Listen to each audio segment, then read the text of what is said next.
En Malvinas Causa Central tocamos varios temas, lo que refiere a que los protagonistas cuenten la historia, me refiero cuando hablamos del conflicto del Atlántico Sur, pero hoy vamos a hablar con un compañero sobre algo que es muy importante, sobre una investigación que están haciendo y van a hacer sobre los campos de batalla en Malvinas, también en el continente, por ejemplo, lo que fue la batalla de Pavón, después nos contará un poco Sebastián sobre el tema, pero es un tema muy interesante y la verdad que también he leído sobre lo que vienen trabajando los compañeros, compañeras, pero es un tema que quien tenemos el honor de entrevistar hoy nos va a aclarar, enseñar y además también que nos despierte la curiosidad para continuar el laburo que van haciendo, digo, la difusión y también estar atento al trabajo que están realizando. Vamos a conversar con el compañero Sebastián Ávila, es licenciado en Historia, doctorando en Arqueología, pertenece al equipo de Arqueología Memoria de Malvinas, autor de una novela sobre Malvinas, Oveja, que es edición de Futurock, ganó allí Sebastián, nada más y nada menos que un concurso de novela y es sobre Malvinas. Se lo dije a Sebastián, por eso no tengo la vergüenza de decirlo ahora. Aún no lo leí, es mi libro a leer en el verano, así que la segunda entrevista que haremos con Sebastián va a ser sobre su novela y además que nos siga contando sobre el laburo que vienen realizando. Además es docente de la Universidad Nacional de Jaureche, si digo bien, Sebastián, estoy diciendo de memoria, corregime si no, así que te doy la palabra. Sebastián, ¿cómo estás? Muy bien, Juan, muchas gracias. Bueno, saludar también a toda la audiencia y felicitarte por el programa, que todos los que estamos de alguna forma conectados con Malvinas te conocemos, hemos seguido parte de tus programas, visto algunos y la verdad es un honor estar acá y compartir este espacio porque pasó ya tanta gente, ¿no? Muy importante. No, por favor, el honor es mío, Sebastián. Además, sos un malvinero, un militante ahí también en la universidad, haces un gran laburo. Antes de meternos, porque abarcás un montón de cuestiones en Malvinas, pero comentanos, yo ya lo voy a leer tu libro en el verano, pero de repente deben haber muchos y muchas que escuchan por primera vez. Hay un libro novelado de Sebastián Ávila, refiere a Malvinas. He leído más o menos de qué trata tu libro, pero contanos vos, contanos de tu libro para que sea lectura del verano que viene. Bueno, es una novela que transcurre, en realidad en ningún momento se nombra las islas en la novela, por lo cual nada, algunos de los jurados de este concurso, justamente en particular Fabián Casas, le decía a él algo que tuvimos como idea con Leo Yola, que fue quien me tutorió en la idea de la novela. Decía Fabián que lo que más le gustó de la novela era que se podía trasladar a cualquier escenario, por más que obviamente tiene algunas cuestiones particulares que a los que estamos más relacionados con Malvinas nos puede llevar hacia allí, pero básicamente transcurre en unas islas, obviamente ¿no? Entonces un escenario insular, donde hay mucho viento, mucho frío, donde la geografía es muy dura, y básicamente la historia de una patrulla, una pequeña patrulla de 4 soldados y un teniente, que están a cargo de defender un faro, una posición estratégica, y que básicamente el puntapié de la novela se inicia con la aparición de un marino ruso que encuentran desmayado sobre una roca, y a partir de eso, bueno, comienzan un poco las peripecias de este grupo humano que no dejan de ser, es cierto, no dejan de ser las peripecias de las personas que transcurrieron diferentes conflictos bélicos, ¿no? A lo largo de la historia. Pero bueno, tiene estas características que hacen que, bueno, cualquier persona que sepa un poco de Malvinas lo va a ubicar allí, es más que evidente. A mí siempre me dio gracia esto, ¿no? Que todo el mundo dice la novela sobre Malvinas, pero no, en un momento nombré la palabra Malvinas. Claro. Pero bueno, está bueno eso también, ¿no? Quiere decir que en el imaginario común Es una hay... virtud, vos como... Sí, Es una virtud sí, sí, tuya. yo creo que sí, porque es esto, ¿no? Es que generando ciertos estímulos, evidentemente, para muchos y muchas lectores, no solo de Argentina, de otros países también, encontraron que el escenario era ese, claramente lo Claro. identificaron, digamos. Pero también me gusta esto que dice Fabián digo, la literatura quizás tiene ese poder, ¿no? Qué sé yo. Borges hablaba de los compadritos, y no creo que en Japón sepan exactamente qué eran los compadritos. Gaby Cabezón Cámara habla de la Virgen Cabeza en un contexto de villas. Tampoco creo que en Suiza sepan exactamente lo que es, y sin embargo la literatura tiene ese poder de poder plantear escenarios que no necesariamente uno los tiene que conocer, ni tienen que ser comunes a uno. Muy bien, la novela de Sebastián Ávila, Ovejas, así que la recomendamos y seguramente en la próxima temporada de Malvinas Causa Central hablemos con Sebastián de su libro y sobre el trabajo que vienen realizando, porque pertenece, decíamos, al equipo arqueológico Memorias de Malvinas. Sebastián, porque si bien ustedes van a hacer campos de batalla de Malvinas, van a hacer el laburo arqueológico ahí, también están llevando una experiencia, al menos han realizado unos días aquí en lo que fue por ejemplo, en la batalla de Pavón y tantos otros. También leí en tu Twitter que recomendabas un capítulo de Canal Encuentro que hablan sobre el laburo que realizan. Pero meternos en tema, antes de ir específicamente a Malvinas, ¿qué hacen ustedes? Contanos.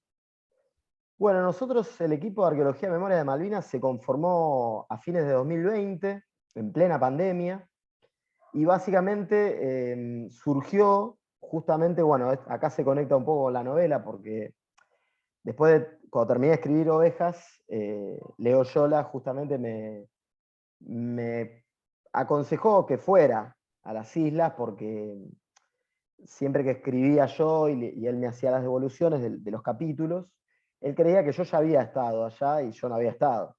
Entonces al final un poco me dijo, bueno, ahora que desplegaste toda, digamos, la parte artística, ¿no? Y todo lo que uno se puede imaginar, estaría bueno que vayas ahora.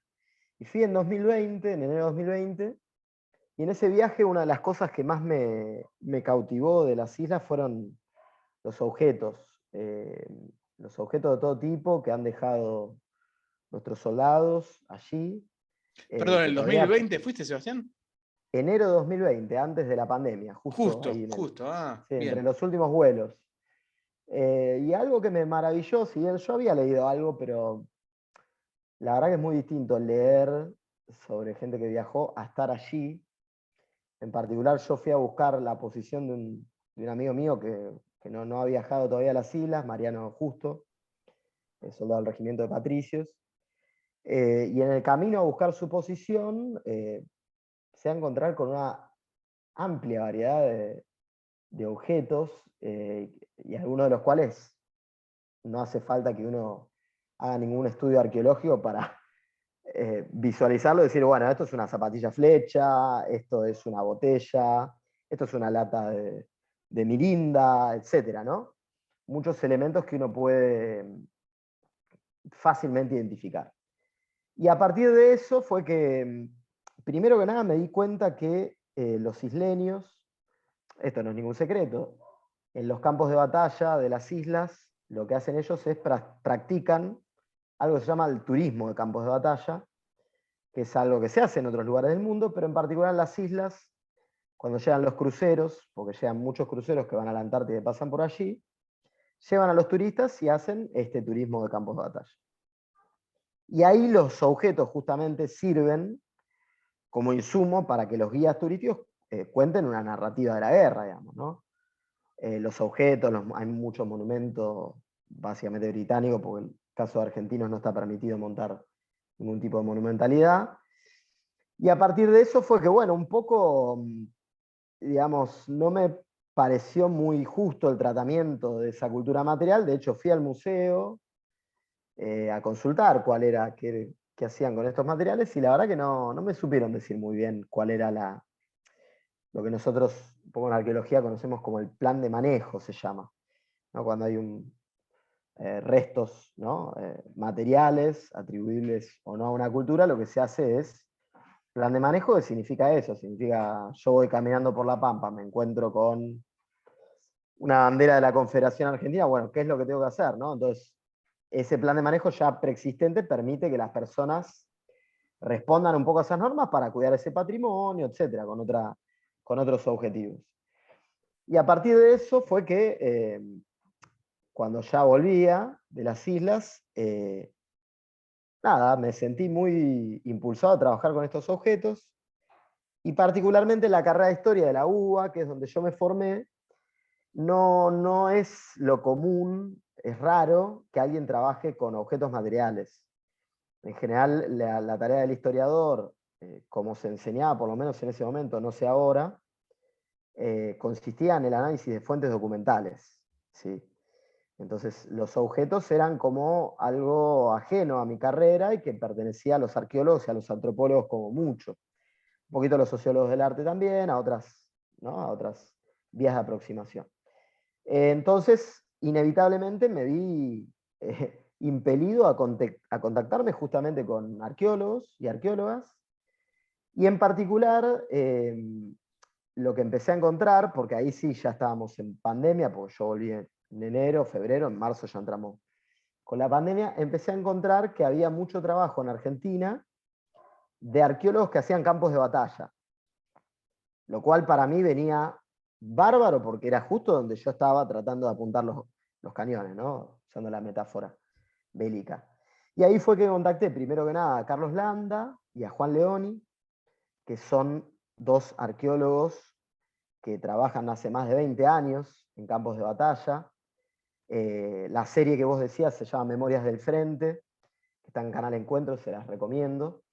Y en esa serie justamente se encarga de mostrar 4 investigaciones de 4 batallas: la de Carmen de Patagones contra el Imperio de Brasil, la de La Verde, que fue un enfrentamiento entre las tropas de Mitre y Sarmiento, la de Vuelta Obligado, que imagino todo el mundo la conocerá, y la de Cepeda, Urquiza y Mitre también.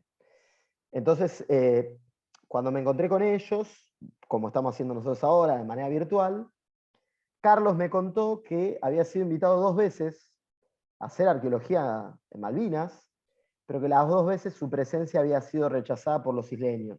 ¿Sí? Por los isleños un poco, y también por los veteranos ingleses que consideraban que había pasado muy poco tiempo para hacer arqueología. Esto No, era, ella quería ir a hacer el trabajo a Malvinas. en verdad no era él, sino un grupo de arqueólogos escoceses con los que ahora la verdad que tenemos muy buena relación, que se llaman Tim Clack y Anthony Pollard, y ambos dos vienen trabajando hace mucho tiempo, si no me equivoco, desde el año 2008, empezaron a viajar sistemáticamente a las islas y básicamente empezaron a ver, digamos, dentro de los campos de batalla, que son muy variados, cuáles eran los más aptos para este tipo de arqueología, realizaron una serie de mapeos, pero cuando presentaron el proyecto a las autoridades británicas, se los rechazaron.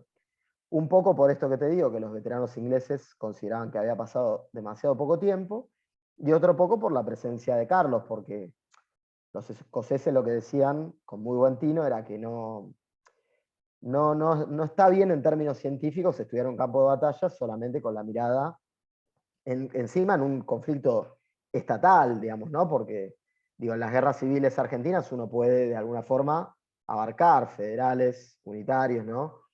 Pero en un conflicto de estas características, no tener la visión del otro país, y esto que decíamos, seguramente yo le pongo una zapatilla flecha a un escocés, no va a tener ni la más remota idea de lo que No, es, no sabe lo que es, sí. ¿no? Como nosotros no vamos a saber lo que es su cultura material, por más que hayan, obviamente, cuestiones en común, ¿no? No, Entonces, no solo, perdón, básicamente, Sebastián, no solo no sí, van a saber qué es, sino también por qué estaba ahí, cuál era el uso, ¿no? exacto. Claro. Entonces, un poco a partir de esto fue que, en primer lugar, se nos ocurrió recuperar una corriente que se llama los estudios de la cultura material. Es una corriente que surgió sobre todo con fuerza en los años 90, que básicamente lo que hace es abarcar entre muchas disciplinas el estudio de la cultura material de los objetos en relación a los sujetos. ¿Sí? Los estudios sobre la cultura material ya no se centran solamente en, te doy un ejemplo, yo acabo de recién de leer un texto sobre análisis, voy a usar exactamente la palabra, materiales vítreos, ¿sí? Vidrios. Entonces, es un artículo que trabaja sobre distintos tipos de vidrios que se encontraron en un lugar, se hacen tipologías, se estudian los orígenes de esos vidrios, se muestra cómo en esos vidrios están las marcas de los hábitos de consumo de la campaña bonaerense en el siglo XIX, pero se centra en los objetos, no aparecen mucho los sujetos. Los estudios de la cultura material lo que hacen es ver esos objetos, pero en relación a los sujetos, a sus usuarios, a sus poseedores, etc. Por lo tanto, genera un entrecruce entre la antropología, la arqueología, la sociología, los historiadores. Estamos todos. ¿Y qué hicimos? Se nos ocurrió lo siguiente.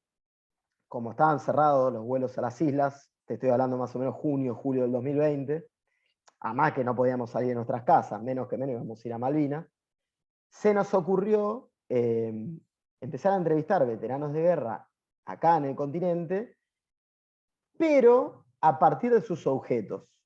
¿Por qué? Porque empezamos a darnos cuenta que muchos de ellos tenían pequeñas colecciones, museos privados en sus casas, y muchos otros directamente un cajón donde habían guardado las cosas que habían traído de Malvinas o que habían recuperado posteriormente, porque muchos veteranos han podido regresar después.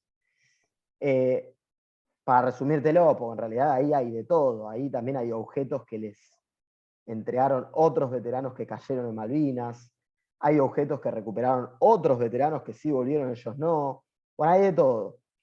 Y entonces lo que empezamos a hacer son entrevistas con estos veteranos, llevamos ya más de 60, y empezamos a ver justamente a partir de estos estudios de la cultura material, cuál era la relación entre esos objetos y las memorias de estos veteranos. ¿Por qué? Porque nos empezamos a dar cuenta que aparecían relatos y narrativas que no habían aparecido, digamos, por los mismos veteranos, ¿no? En sus testimonios. Digamos, los objetos servían de mediadores para que surgieran memorias, si querés, subalternas, que no estaban en la superficie. Mirá qué metáfora arqueológica, digamos, ¿no? Era como un poco excavar en la memoria, y los objetos justamente servían para esto. Esto, digamos, te lo estoy diciendo un poco como resultado provisorio, porque en realidad incluye muchas cosas más. Incluye, por ejemplo, los objetos que crearon los veteranos. Muchos de los que van a estar escuchando habrán leído sobre el tiro berreta, habrán leído sobre la cohetera que se colocó en un tobogán en Darwin, y así infinitesimales objetos que se reutilizaron. Pero en el caso de las entrevistas, como es algo quizás mucho más microscópico, ahí nos dimos cuenta que había una cantidad de objetos mucho más diversos que se adaptaron, y que en particular no solamente demuestran, obviamente, ¿no?, la búsqueda de la supervivencia, que más o menos todos tenemos, quizás en Argentina con algún agregado plus de creatividad, pero no solo eso, porque también está la supervivencia, pero también está la voluntad de pelear. Uno no se va a poner con hambre, sin haber dormido, no se va a poner a adaptar un armamento cuando su cabeza está pensando en qué comer, digamos, ¿no? Entonces, todas estas cosas de alguna forma van armando esta relación con los objetos en un campo de batalla. Después, por darte un ejemplo, también aparecen los objetos evocados, los objetos que los veteranos no tienen, porque quedaron allá en las islas, y que desean recuperar. Y acá un poco se engancha con lo que yo te decía antes, ¿no? Porque cuando yo estaba en las islas lo que pensaba un poco era eso, era, si un veterano va, yo de hecho viajé con veteranos, y cuando pasás por el aeropuerto te controlan y te sacan las cosas que vos intentás recuperar propias. Eso también fue un poco lo que me llevó a esto, porque yo dije, che, hay algo ahí que no está muy bien, digamos. ¿Por qué alguien podría ir y reclamar como suyo un objeto y después que se lo retengan, digamos, ¿no? Algo raro. Es más, me acabo de enterar hace muy poquito que los cruceros que van a Malvinas no tienen controles. Entonces, ahí te das cuenta que no hay un plan de manejo, porque si hubiera un plan Hay de una manejo... discriminación inclusive, hay una discriminación, bueno, a los argentinos Exacto, los controlamos porque ya sabemos que algo se exacto, van a llevar y está mal sí, que otro puede venir uno de Europa y llevárselo de sí, China y llevárselo. Sebastián, una pregunta sobre esas sí, entrevistas que es muy interesante, que laburan desde ese lugar. Porque, a ver, para ponerlo en un contexto, desde acá, Malvinas Causa Central, bueno, yo en mi cabeza ya tengo una entrevista semiestructurada, ¿sí? No tiene una estructura, sino sí semiestructurada. Ahora, ustedes, pensándola en cómo encaran ustedes esa entrevista, con un objeto, ¿es con lo que se encuentran? ¿Cómo encaran eso? Mira, está buena la pregunta. Mira, nosotros lo que hicimos en principio fue convocar a los veteranos de manera individual, en algunos casos fue grupal porque era en centros de veteranos, entonces inevitablemente eran muchos, pero en general tratamos que sea individual por una cuestión de que hay algo del rango de lo muy íntimo y muy personal que se juega en esto, y por más que hayan otras personas presentes, la verdad es que también esto lo aprendimos del equipo de filmación, Tomás Morrison y Alejandro Rabazola, que son los que filman y editan estas entrevistas, aprendimos que hay algo de esto, ¿no? Del foco de la cámara, de la gestualidad justamente de los veteranos con sus manos. Entonces, primero que nada es convocar a los veteranos a un lugar, que eso puede ser en su domicilio o puede ser en un lugar público, el lugar en el que se sientan más cómodos. Y siempre hacemos lo mismo, que es decirle, lo que sí te pedimos es que traigas los objetos que considerás que se relacionan con Malvinas. Porque a veces pueden ser objetos que trajeron de la guerra, pero otras veces pueden ser objetos de la posguerra. Una medalla, un diploma, algo que les legó otro veterano, etc. Y básicamente lo que hacemos es, tenemos una serie de preguntas, como bien decías vos, de una entrevista semiestructurada, pero las usamos como disparadores. Las usamos como disparadores y que ayuden de alguna forma a entretejer una narrativa que, si bien obviamente está el veterano presente y es fundamental, pero que esté en relación el objeto y el veterano, ¿sí? Tanto en los objetos presentes, como te decía antes, como los evocados. De hecho, nos ha pasado, muchos veteranos nos han dicho, no, yo no tengo nada, tiré todo o doné todo. La entrevista se hace igual, no hay problema con eso. Es más, las más de las veces termina surgiendo que sí, tenían algo que después, en el tiempo que corre entre que pautamos la entrevista y la entrevista, lo terminan encontrando en la casa de la Claro. madre, de un amigo, etc. Por eso te decía que tiene algo arqueológico en el sentido de búsqueda de esos objetos que no necesariamente estén bajo tierra, pero pueden estar en un cajón, en una caja, ocultos de alguna forma. Así que un poco esa es la metodología que fuimos encontrando, y después se nos fueron ampliando, tenemos una planilla de Excel que vamos completando, después se nos fueron ampliando, pero las preguntas y las categorías un poco también a merced de que nos dimos cuenta de que era un universo muy rico desde lo material y desde lo mnemónico. Pues mucha gente tiene la idea de que, como eran militares o conscriptos, todos tenían lo mismo. Y claramente nos estamos dando cuenta que no, que hay una variedad infinita, también por cómo fue el movimiento de los regimientos, y además también por cómo actuaron algunos que no cumplieron quizás con la norma de solamente hay que llevar el equipo, y se las ingeniaron, tanto para llevar cosas como para después sacarlas de la guerra, porque pensemos que cuando termina la guerra, los soldados argentinos fueron requisados por los británicos, y ahí hay miles de relatos de cómo perdieron sus cartas, perdieron sus fotos, perdieron objetos muy queridos, pero los mismos soldados se fueron avivando de esto y fueron inventando formas para justamente hacer que esos objetos fueran tan supervivientes como ellos, ¿no? De la guerra. Qué bueno este laburo que hacen, Sebastián, porque sobre todo para los que hacemos entrevistas y nos dedicamos a investigar desde siempre el protagonista, bueno, esto que te decía antes, vamos quizás con por cierto lugar, y ustedes salen de ese lugar para entrar en la historia, digo, historia más reciente y uno de los hechos más importantes de nuestro país en el siglo pasado, como fue la guerra de Malvinas, justamente para ir guardando todos, no solo la historia, sino aprender más de Malvinas. Y Sebastián, esas entrevistas, ¿ustedes las están guardando o se van publicando en algún lado? Mira, el equipo de audiovisual lo que hace ediciones de entre 5 y 10 minutos de cada entrevista.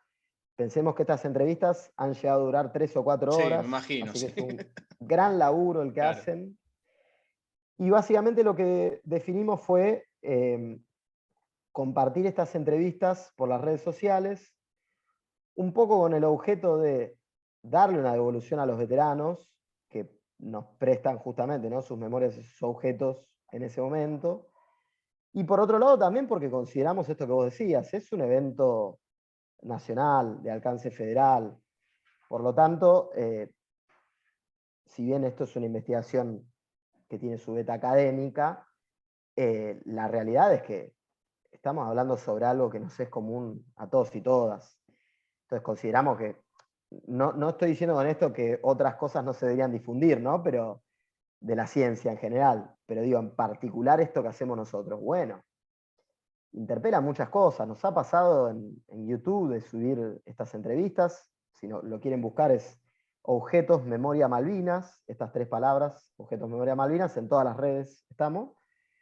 Y nos ha pasado subir una entrevista en YouTube y que otro veterano Claro. encuentre a su compañero a través de la entrevista y se contacten, etcétera. Y es más, hasta se pongan a discutir, no, ese día pasó tal cosa. Entonces, consideramos que tiene que haber una divulgación de este tipo, invitar también un poco a la comunidad a que sea parte. También en base a esta difusión han llegado muchos otros veteranos que al comienzo obviamente les puede provocar un poco de incógnita esto de los, ¿por qué quieren ver los objetos? ¿No? Como cierta desconfianza lógica. Y ahora que tenemos estas, no recuerdo ahora el número, pero de las 62 ya creo que hay unas 15 editadas y subidas, es distinto, porque ya ahí los veteranos ven de qué se trata, ¿no? Es diferente a los primeros que un poco fueron los primeros experimentos, ¿no? Y hacer nuestras primeras armas también en esa metodología. Y la verdad que, de nuevo, es algo que nosotros, obviamente que esto, además llevar el laburo de edición, más vale que lleva un laburo de discusión de cuáles son las cosas fundamentales de esas 4 horas de entrevista que nosotros consideramos más valiosas para difundir. Y ese también es un trabajo colectivo y conjunto que también es muy bueno e interesante, ¿no? Porque ahí en esa discusión está justamente esto, ¿qué de esas memorias y de esos objetos consideramos sustancial de Claro. cada entrevista? Claro, y además me parece importante, digo, también lo relaciono con uno de los proyectos que encabezamos aquí desde la Universidad Nacional de Lanús, que es Voces de Malvinas, que es justamente esto de entrevistar, porque uno de los compromisos que tenemos, digo, también Malvinas Causa Central y el laburo que están haciendo ustedes, es para las nuevas generaciones que queden estos testimonios en algún lado, ¿no? Vos como licenciado en Historia y además haciendo tu doctorado en Arqueología, digo, y así muchos y muchas que van estudiando estas cuestiones, ¿cómo nos gustaría? No sé, a mí me fascinaría, por ejemplo, tener testimonio de la vuelta al mundo de Buchar, ¿no? De alguno de los... Y van, es Totalmente, claro. imposible eso. Digo, cuestiones así, ni hablar de la campaña de San Martín, pero bueno, nosotros tenemos la posibilidad de que todo este testimonio, mientras más rico sea, quede mejor. Así que también es impresionante el laburo que hacen. Sebastián, recuerdo, estamos conversando con Sebastián Ávila. Sebastián, antes habías mencionado que, yo había mencionado, lo había adelantado, bueno, ustedes están haciendo este laburo sobre Malvinas, pero también, por ejemplo, hace pocos días hicieron un trabajo en lo que fue el campo de batalla de Pavón, nada más en lo personal también eh, controvertida batalla, ¿no? Para los que nos gusta la historia y discutir la historia además, Sí. con la retirada de Urquiza y dejarle todo libre a Mitre y en lo personal las consecuencias que después trajo. Digo, pero lo hicieron allí, no solo el laburo de ustedes, sino que invitaron a combatientes de Malvinas. Contanos. Bueno, esta es una experiencia única, la verdad que es la primera vez que se hace en Latinoamérica.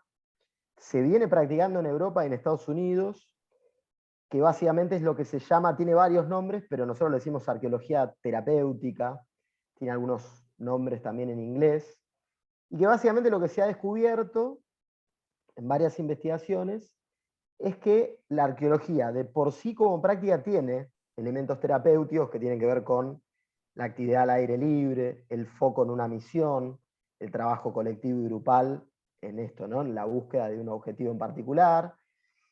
Después, el placer del hallazgo, ¿no? El placer que genera encontrar algo que tiene un contenido histórico. Y en particular lo que encontramos en estas experiencias fue que los beneficiados en algunos casos eran veteranos de guerra. por ejemplo, en el caso de los británicos, bueno, veteranos de sus variadas experiencias bélicas, pero también en el caso de los estadounidenses. Invitaban los arqueólogos a grupos de veteranos con el apoyo de equipos de salud mental, psicólogos, psiquiatras, y lo que se está haciendo en todo el mundo es verificar cuál es el aporte terapéutico que tiene esta práctica para el estrés postraumático de guerra, que es básicamente la consecuencia que tienen quienes participaron en eventos bélicos. Y en Argentina en particular, nosotros lo empezamos a charlar el año pasado, un poco a instancias de Juan Leoni, que era este arqueólogo que yo les comentaba, porque empezamos a pensar también el hecho de que, siendo que tenemos un solo conflicto de este tipo internacional en nuestra historia, siendo que los veteranos están entre nosotros, muchos todavía, y que ya tienen de 60 años para arriba, dijimos, claro, nosotros no vamos a poder hacer esto por siempre, no podemos hacer este programa durante 100 años, no, lo tenemos que hacer ahora. Entonces, ahí nos contactamos con el Centro de Salud Mental, que se llama Veteranos de Malvinas, que es del Estado Mayor Conjunto de las Fuerzas Armadas. Es un centro de salud que además casualmente fue fundado y está dirigido por un veterano, por Martín Bourdieu. Entonces, ahí básicamente lo que sucedió fue que nosotros les hicimos la propuesta al equipo de psicólogos y psiquiatras que trabajan ahí. A ellos les pareció muy interesante, empezamos un poco entre todos a ver cómo se podía llevar adelante, y el caso de Pavón que vos comentás fue la primera campaña que hacemos con este equipo articulado de arqueólogos, antropólogos, historiadores, psicólogos, psiquiatras, y en particular lo que justamente nos aconsejó Martín Bourdieu, el veterano de guerra que dirige el centro de salud, fue que lo hiciéramos en un campo de batalla. ¿Por qué digo esto? Porque el equipo de arqueología que dirige Juan León y el que dirige Carlos Landa trabajan también en otros sitios, por ejemplo, fortines, antiguas fortificaciones militares, pulperías, etc. Diferentes lugares del ámbito rural, de lo que se conoce hoy como, ¿no?, la frontera con los pueblos originarios. Pero en particular Martín nos dijo, enfóquense en un campo de batalla. Y como justamente Juan Leoni viene desarrollando, junto a Diana Tamburini de la Universidad de Rosario, vienen desarrollando la investigación en los campos de batalla de Pavón, desde el año 2019, nos pareció una buena oportunidad para acercar a los veteranos allí. Organizamos la logística, la verdad, con gran apoyo de la comunidad, porque también esto tiene que ver, Pedían, obviamente, ¿no? yo me acuerdo que lo vi publicado, pedía, Sí, ¿no? Ayuda, digo, ayuda entre comillas, digo, sí, donaciones para poder sostener sí, el hospedaje, etcétera. exacto. Tuvo que ver más que nada con los tiempos, porque la realidad es que uno dice, no, tengo este proyecto, bueno, digo, para los que no están en el ámbito académico quizás no lo saben, pero uno presenta un proyecto y quizás Sí, los fondos para ese proyecto están dentro de 3 4 años. Y exactamente. nosotros dijimos, no podemos esperar 3 4 años. Claro. No sabemos lo que ha afectado la pandemia a nuestros veteranos y veteranas, no podemos estar esperando. Entonces, decidimos lanzarlo igual. La verdad que hubo una gran ayuda a la comunidad. Es muy lindo entrar en ese link. Es una aplicación que se llama Cafecito. Muy lindo entrar en ese link, después te lo paso porque todas las personas que donaron, además de donar, les dejaron un mensaje a los veteranos. Entonces, ahí es donde uno dice, bueno, evidentemente esto mueve algo muy íntimo en la comunidad, mueve una fibra, ¿no? Pero además de la gente que cooperó, también, hay que decirlo, la comuna de Rueda, Rueda es un pueblito muy chiquito, 600 habitantes, en Santa Fe, está al lado del campo de batalla de Pavón, que justamente era en ese momento los campos de la familia Rueda, el pueblo lleva el nombre de la familia, y en particular el jefe de la comuna, también la verdad que le gustó mucho el proyecto, y él en particular nos ayudó con el hospedaje porque nos permitió encontrar un lugar de la iglesia, que está allí, un convento, donde pudimos dormir, descansar, comer, y la verdad que ahí también se veía mucho este afecto. Es más, de hecho, ellos nos recibieron y el último día de campaña nos invitaron a dar una charla, no a nosotros, sino a los veteranos, en la escuela de Rueda, que es una escuela primaria y secundaria en conjunto, y se notaba mucho esto del afecto que hay. y también que ellos supieran que estábamos trabajando en el campo de batalla, que de alguna forma también le da una identidad al pueblo, digamos, ¿no? Porque es, Claro. como decías vos, es una batalla, nada, muy, muy relevante para nuestra historia, y la comunidad de Rueda más vale que lo sabe, porque hay un museo, porque se está trabajando ahí arqueológicamente, y obviamente que hay una conciencia sobre esto también. Entonces, esa relación entre los veteranos y la necesidad, como decías vos, de trabajar además sobre una batalla que en principio está presentada así, ¿no? De esta manera controversial, misteriosa, etc.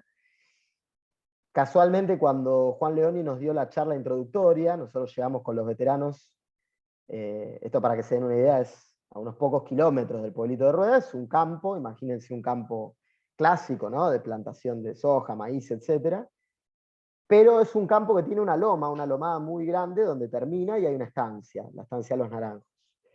También eso, agradecer a la familia también, a los propietarios, porque la verdad que también han sido muy amables con nosotros. Y bueno, en ese campo es justamente donde se dio la batalla. Juan Leoni nos dio una charla desde afuera, desde un camino cercano, y nos dijo, bueno, por acá avanzaban las tropas de Mitre, acá estaban las de Urquiza, etc. Nos explicó todo, a nosotros y a los veteranos. Qué Y fue muy impresionante, interesante. Sebastián, perdón, para los que somos apasionados de eso, ¿no? Estar en el lugar, vos como, me No, imagino como licenciado en historia, yo como sí. solo aficionado, periodista aficionado, digo, te debe volar la No, cabeza, no, ¿no? no, no, es impresionante, es impresionante. Es más, después la verdad que le dijimos a Juan que estuvo buenísimo porque fue la primera actividad fue esa, Claro. la primera actividad de la campaña. Y estuvo muy bueno porque Juan terminó de hablar y dijo, bueno, ya les conté todo de la batalla. ¿Para qué vamos a hacer la excavación? ¿Para qué vamos a trabajar? Si ya sabemos todo. Y entonces, bueno, los veteranos, obviamente, como nosotros también, dijimos, bueno, ¿para qué? Y ahí un poco lo que explicó Juan es que en todo lo que es el trabajo, en lo que ha sido el trabajo historiográfico de Pavón hasta la fecha, hay muchos errores, hay muchísimos errores que se han detectado respecto, por dar un solo ejemplo, ¿no? Hay historiadores que posicionan a las tropas de Urquiza de un lugar, estaban del otro lado, bueno, y sobre todo que la lectura de Pavón como un evento controversial surge de una, digamos, de leer las fuentes documentales de una manera en Claro. particular, ¿no? O sea, de alguna forma lo que clásicamente se hizo es pensar que en el informe de Urquiza había mentido y que Mitre había dicho la verdad, ¿no? Un poco ese era el resultado de decir, Urquiza se escapó, le regaló la batalla, negoció, había un negociado previo, Urquiza no quería a Derqui, entonces como no lo quería a Derqui, tiró para atrás. Bueno, lo que hasta ahora se ha detectado en el campo de batalla, en el trabajo arqueológico, refuta, por ahora por lo menos, refuta esta visión clásica del misterio de Pavón o la retirada de Urquiza, etc. Claramente lo que se está viendo en los vestigios materiales que se están encontrando es que fue una batalla que duró bastantes horas, en las cuales no se ve una retirada ni desordenada ni temprana de las tropas de Urquiza, sino todo lo contrario, un enfrentamiento que sobre todo en el sector del centro de las tropas fue un enfrentamiento sumamente encarnizado que no en ningún caso estaría mostrando, digamos, que, no sé, de un lado hubo una retirada a priori, digamos, ¿no? Más bien por el contrario, lo que se está encontrando es que verdaderamente el informe de Urquiza, por lo menos hasta ahora, ¿no? No me quiero adelantar porque además no soy el director de esta investigación, pero empieza a verse que gran parte del informe de Urquiza, por lo menos en los vestigios materiales, aparece retratado, ¿no? Cómo resistió la línea del centro, que era la infantería, que además era una infantería que no estaba bien preparada, porque era una infantería que habían juntado tropas de diferentes provincias, muchos de ellos con muy poco entrenamiento, y que sus flancos derecho e izquierdo, que era la caballería, el izquierdo cargó sobre las tropas de Buenos Aires, los persiguió, no era la orden de Urquiza, Urquiza había dicho que tenían que avanzar, hacerlos retroceder y volver, por lo tanto Urquiza pierde contacto con su flanco izquierdo, y que evidentemente el sector del centro fue el más castigado por parte de las tropas de Mitre, que avanzaron muy ordenadamente, a diferencia de lo que le había pasado a Mitre en Cepeda, unos años antes nomás, ¿no? 2 años antes. Y bueno, esto aparece, es más, nosotros lo hemos podido vivir junto a los veteranos, para que más o menos se den una idea los que están escuchando. Se trabajó en transectas, que son básicamente avenidas, ¿no? Se marcan con hilos. Obviamente todo esto georreferenciado con GPS, es un trabajo científico, digamos, ¿no?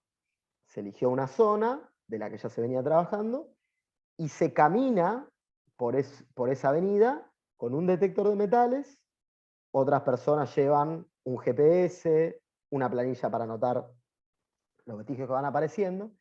Y durante toda esta campaña, que duró 2 días, detectamos más, por ejemplo, más de 70 balas esféricas, entre otros artefactos bélicos, y muchos artefactos de otro tipo que tienen que ver con hebillas, ¿sí?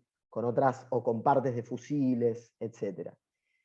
Y algo que fue muy fuerte, digamos, ¿no? Fue el momento en el cual los veteranos encontraban las balas esféricas, pero que una parte de la esfera estaba cortada, o sea, quería decir que esa bala había impactado contra alguien o contra algo, digamos, ¿no? Y uno ahí está en el campo de batalla y te aseguro que se puede claramente sentir lo que fue eso, que quizá para los que no lo sepan, se enfrentaron más de 30.000 personas en esa batalla, ¿sí? Como para tener una idea de lo que fue, y además con armamento sumamente nocivo para los cuerpos, digamos. Ya había una cierta tecnología material muy importante, por lo cual de ahí uno infiere un montón de cosas, ¿no? La cantidad de heridos, etc. Pero puntualmente en el trabajo en campo, todo lo que se encuentra se georreferencia, se le ponen las coordenadas, y todo eso se vuelca en un sistema de información geográfica que permite al equipo arqueológico verificar cómo se distribuyen y qué relación tienen esos objetos que se encuentran. No de manera aislada, sino cómo se relacionan entre sí, digamos, ¿no? Es más, a nosotros mismos nos pasó de manera muy precaria que íbamos caminando y que decíamos, che, acá pasó algo. Porque íbamos caminando y veíamos que había un sector que estaba lleno de balas, mientras quizás otra transecta no. Obviamente que después todo esto requiere de mucho estudio, porque obviamente estos son campos que se han sembrado mucho tiempo después, entonces pasan los arados en su época y remueven el Claro, terreno, claro. pasan después las maquinarias, no es, a priori no hay que llegar a Sí, a ese tipo, digamos, de... conclusiones, pero sí demuestra esto que estás contando, Sebastián, que, bueno, que puede haber otras partes de la historia que no se contó. Y es Sí, justamente. te digo más, del lado de la de Cepeda, que era la otra que te contaba, pasó algo parecido. Del lado de la de Cepeda, durante mucho tiempo se pensó que Mitre había un poco tergiversado su informe porque quería demostrar que su derrota, entre comillas, había sido, digamos, no había sido un desbande total. Y después también en el campo de batalla se comprobó que la línea de Mitre estaba donde el tipo dijo que estuvo, etcétera, digamos, ¿no? O sea, ahí hay cuestiones que habla la materialidad que son mucho más concretas, y perdón para los colegas historiadores, pero que los rumores que a veces se citan, uno lee los libros de historia sobre la batalla de Pavón y son rumores de que Derqui tenía una orden para destituir a Urquiza en un saco y que se confundió y se lo llevó Urquiza, y que la masonería, son cosas completamente incomprobables, y que después además se utilizan para leer las fuentes documentales de una manera forzada, y además digamos algo, casualmente, quien fue el vencedor de esta batalla, que es Mitre, casualmente la visión que tenemos de esta batalla es la de Mitre, ¿no? Sí, Eso claro. debería llamar la atención, no ha sucedido demasiado hasta ahora, pero bueno, también en esto la verdad que los veteranos se sentían muy contentos de esa primera charla, porque decían, bueno, estamos yendo a tratar de echar luz sobre algo, sobre un acontecimiento no muy claro. Claro, claro. ¿Sí? Y esto también es un estímulo importante, está bueno. Qué gran laburo. Sebastián, lo último como para dejar a quienes nos están escuchando preparados para alguna próxima entrevista o que te sigan o lo sigan a ustedes también en las redes sociales. El laburo que van a hacer en Malvinas, otro laburo que van a hacer acá en Continente, ¿cuándo más o menos tienen alguna fecha estimada? Mirá, estamos pensando Sí, en ir a las islas no tenemos una fecha, la verdad, ojalá la tuviéramos, pero en un proyecto que fue seleccionado, un PICTO, que son proyectos de investigación de la agencia CONICET y el Sí. CONCIT, y la Secretaría de Malvinas también, fuimos seleccionados en un proyecto que dirige Rosana Guber.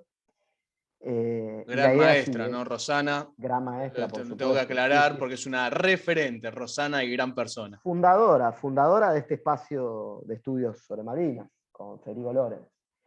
Y básicamente el proyecto sí, es ir a estudiar 2 combates, el de Tumbledown y el de Longdon, en las islas, ir con veteranos, porque los equipos también los integran veteranos, pero la verdad que todavía no tenemos fecha cierta y estamos con todos los preparativos moviéndonos, pero no, todavía no tenemos fecha cierta.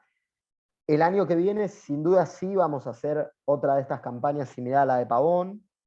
Estamos viendo dónde, en cuál de los campos de batalla podemos también invitar a veteranos, porque, digo, para que tengan una idea, de esta experiencia en Pavón participaron 4, iban a participar más, pero por diferentes problemas, nada, de salud, etcétera, no pudieron.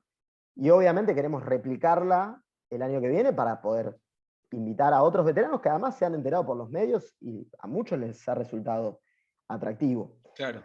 Así que el año que viene seguramente vamos a estar haciendo otra campaña. Nuestras redes, como les decía, son Objetos Memoria Malvinas. Nos pueden seguir ahí por Instagram, por Facebook, etc.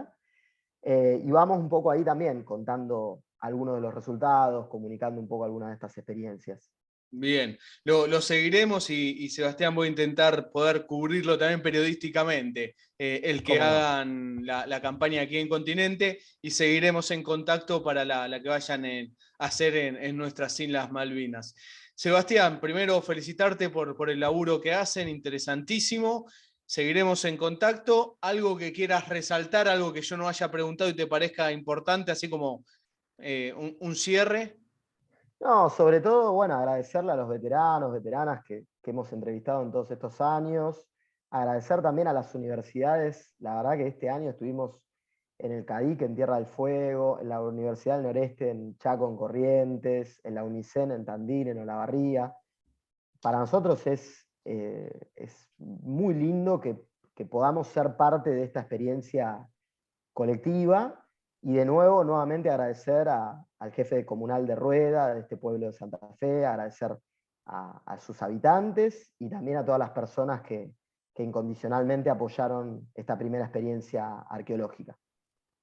Sebastián Ávila, licenciado en Historia, doctorando en Arqueología, es parte del equipo Arqueología Memorias de Malvinas, autor de la novela Ovejas. Sebastián, recordanos las redes sociales. Objetos Memoria Malvinas. Sebastián, muchísimas gracias por tu tiempo y felicitaciones. Gracias, Juan, muchas gracias.